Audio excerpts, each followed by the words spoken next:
আসসালামু আলাইকুম। আশা করি সবাই ভালো আছেন। আজকে আমরা এমন 20টি শব্দ এবং ফ্রেজ শিখব যেগুলো আমাদের দৈনন্দিন জীবনের কথা বলার ক্ষেত্রে খুবই প্রয়োজনীয়, একটু আনকমন, কিন্তু শিখতে খুবই ভালো লাগবে। তো চলুন কথা না বাড়িয়ে শুরু করা যাক। গলা ব্যথা। গলা ব্যথা হচ্ছে সোর থ্রোট। এরপর হচ্ছে রোজা রাখা। রোজা রাখা আমরা ইংরেজিতে বলবো কিপিং ফাস্ট। এরপর পেট ব্যথা। পেট ব্যথা হচ্ছে স্টোমাক পেইন। ডাক্তার দেখানো, কনসাল্ট এ ডক্টর। বাস ভাড়া। বাস রেন্ট নয়, বাস ভাড়া হচ্ছে বাস ফেয়ার। দাঁত ব্যথা, টুথ এইক। বমি বমি ভাব, feel like vomiting.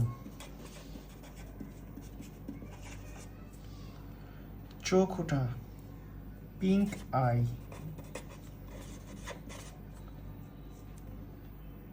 বদমেজাজি, ill tempered.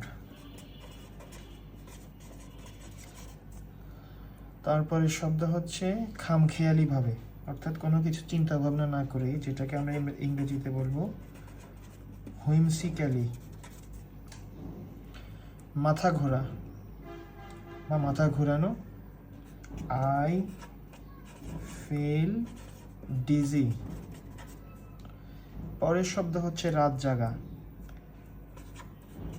Staying up late. Chattering,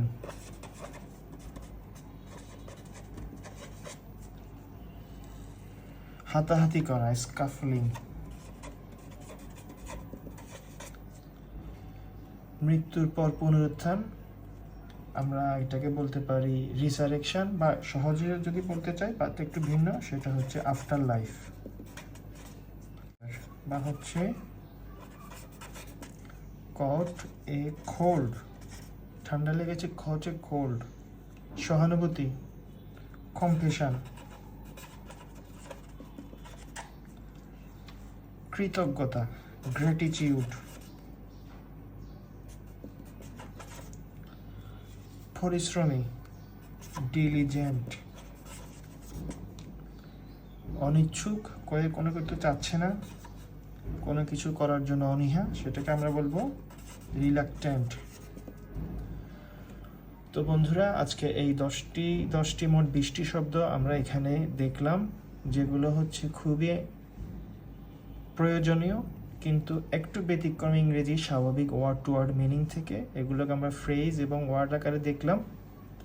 তো আশা করি আপনাদের ভালো লেগেছে। আমরা এ ধরনের শব্দার্থ নিয়ে ভবিষ্যতে আরও চর্চা করব। তো সেই পর্যন্ত সবাই ভালো থাকুন। আল্লাহ হাফেজ।